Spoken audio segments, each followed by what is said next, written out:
ദുഃഖവാർത്ത. മലയാള സിനിമയുടെയും serial ലോകത്തിന്റെയും തിരക്കുകളിൽ നിന്ന് പെട്ടെന്നൊരു ദിവസം ആത്മീയതയുടെ ലോകത്തേക്ക് മറഞ്ഞുപോയ ആ ഒരു നടനെ നിങ്ങൾ ഓർക്കുന്നുണ്ടോ? ആരെയും ആകർഷിക്കുന്ന ശബ്ദവും സൗമ്യമായ പെരുമാറ്റവും കൊണ്ട് പ്രേക്ഷകരുടെ പ്രിയങ്കരനായി മാറിയ വേണുജി എന്ന ജി വേണുഗോപാൽ ഇനിയൊരു ഓർമ്മയാണ്. വെള്ളിത്തിരയിലെ വർണ്ണാഭമായ ജീവിതത്തെക്കാൾ വേണുജി ഒരു ഘട്ടത്തിന് ശേഷം സ്നേഹിച്ചത് ആത്മീയതയുടെ ശാന്തതയായിരുന്നു.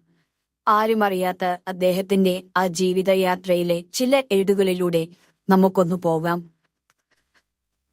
പത്രപ്രവർത്തകനായി കരിയർ ആരംഭിച്ച വേണുജി 1980 അംശിനി എന്ന ഹിന്ദി ചിത്രത്തിലൂടെ വിഖ്യാത നടി സീമ ബിശ്വാസിന്റെ നായകനായാണ് സിനിമയിൽ അരങ്ങേറ്റം കുറിച്ചത്. പിന്നീട് മേഘ സന്ദേശം, ഗൗരി ശങ്കരം തുടങ്ങിയ നിരവധി ചിത്രങ്ങളിലും ഓമനത്തിങ്കൾ പക്ഷി പോലെയുള്ള സൂപ്പർ ഹിറ്റ് സീരിയലുകളിലും അദ്ദേഹം തിളങ്ങി. ഇംഗ്ലീഷ് സാഹിത്യത്തിലുള്ള അഗാധമായ അറിവും പുട്ടപ്പർത്തിയിലെ പഠനവുമെല്ലാം അദ്ദേഹത്തിന് ഒരു പ്രത്യേക ഗാംഭീര്യം തന്നെ നൽകിയിരുന്നു. എന്നാൽ സിനിമയിലെ ഗ്ലാമർ ലോകം വേണുജിയെ ഒട്ടും മോഹിപ്പിച്ചില്ല. കരിയറിന്റെ ഉന്നതിയിൽ നിൽക്കുമ്പോഴാണ് അദ്ദേഹം എല്ലാവരെയും ഞെട്ടിച്ചുകൊണ്ട് കാഞ്ഞങ്ങാട് ആനന്ദാശ്രമത്തിലേക്ക് താമസം മാറിയത്. പുട്ടപ്പർത്തി ആശ്രമത്തിലെ ചുമതലകൾ മുതൽ ആത്മീയ പാതയിലെ സഞ്ചാരം വരെ നീളുന്ന ആ മാറ്റം പല സുഹൃത്തുക്കൾക്കും ഉൾക്കൊള്ളാൻ തന്നെ പ്രയാസമായിരുന്നു.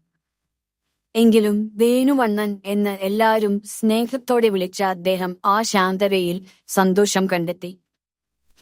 അത്ഭുതത്തെ അതിജീവിച്ച് ജീവിതത്തിലേക്ക് തിരിച്ചു വന്ന വേണുജിയെ ഒടുവിൽ കീഴടക്കിയത് വൃക്ക സംബന്ധമായ അസുഖങ്ങളായിരുന്നു.